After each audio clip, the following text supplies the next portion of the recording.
Dr. Bernstein, you're known for your views on capitalism, but what is the link between capitalism and drug prohibition? Well, the link is the principle of individual rights. I mean, my life belongs to me, your life belongs to you, any other individual's life belongs to him or her, and that means the right to choose for himself or herself what drugs that a person is going to ingest into his or her body, if any.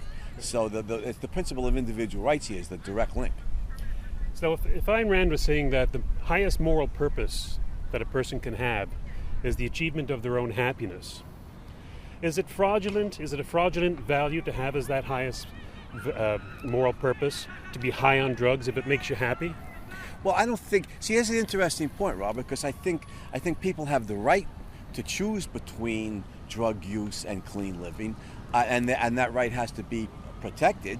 But at the same time, drug use is not conducive towards one's health. It's not conducive to a life of fulfillment and happiness. So I think some drugs are relatively innocuous. Alcohol, marijuana, in moderation. It doesn't impede somebody's quest for rational, life-promoting values.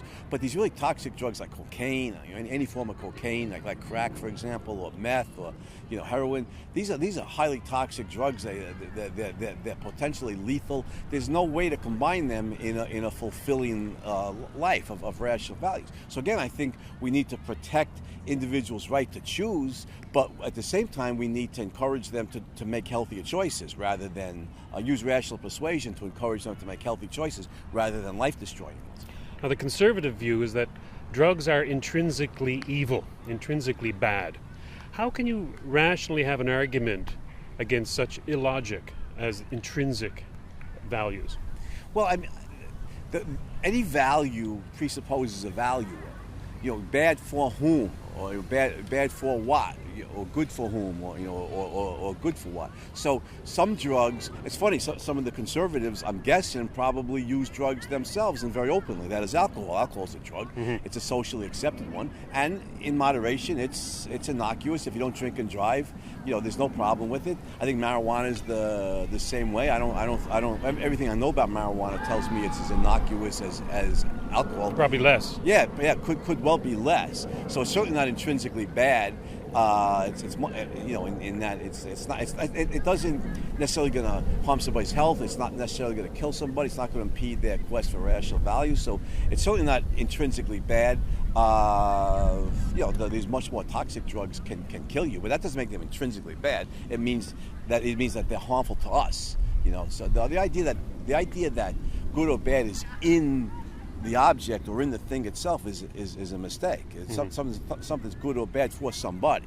And so I agree with them that certain drugs are certainly bad for us. There's no getting away from it. That doesn't mean that individual citizens, consenting adults in a free society, don't have the right to choose.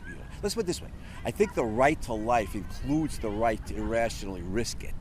Just as the right to the conservatives might disagree with this too. The right to your freedom of religion includes the right to reject religion, mm-hmm. And the right to free speech includes the right to remain silent. So the right to your own life includes the right to risk it, even irrationally.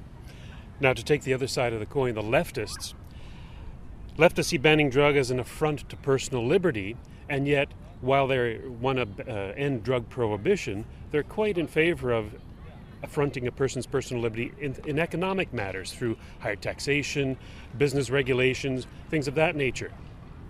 Do you have an opinion on why it's difficult for the left to find the common ground between, on the one hand, allowing your liberty in one sphere of your life, but not on the other?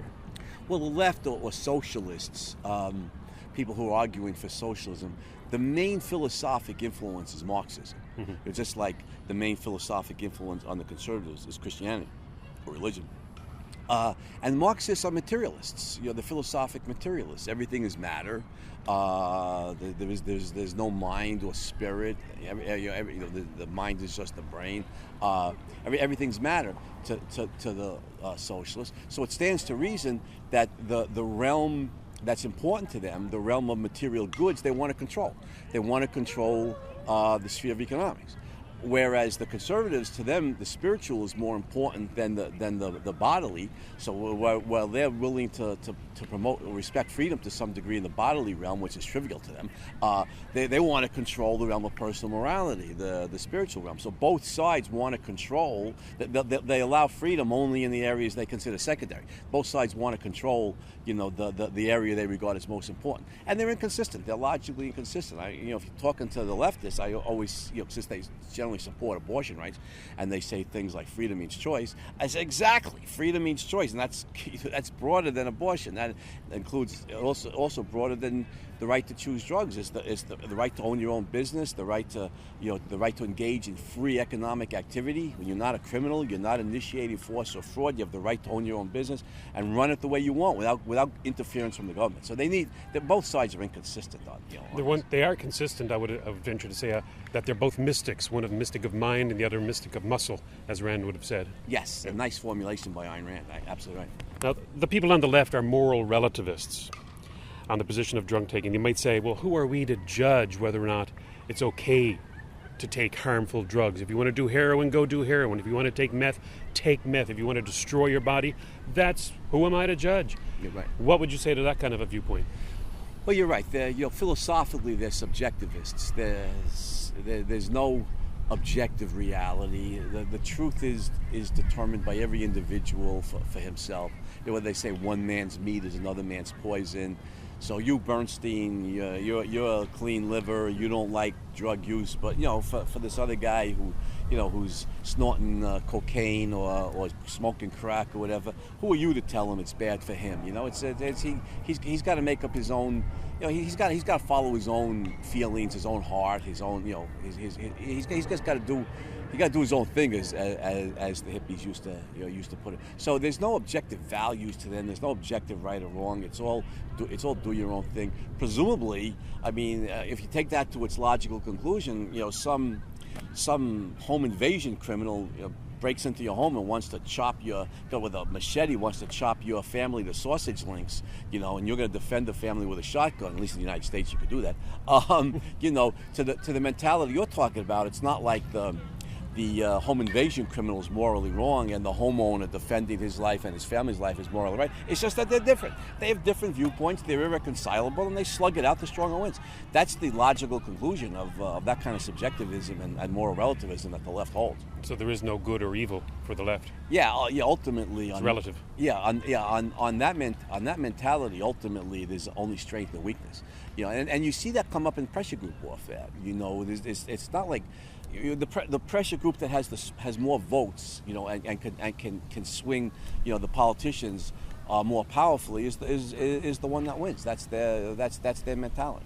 You're here in Toronto giving a talk on ending drug prohibition, but you're also quite a prolific writer about the ideas of Ayn Rand and objectivism, and you've come up with a new book. Can you tell us about your new book? Well, Capitalist Solutions. This is my newest book.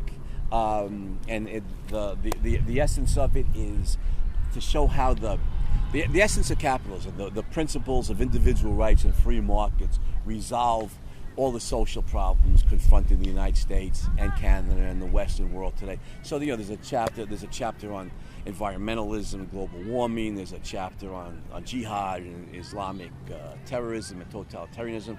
There's a chapter there's a section on ending the drug, ending legal prohibition of drugs, and of course the key chapter to me is the one on education. The absolute need to abolish the government school system and establish a free market of education.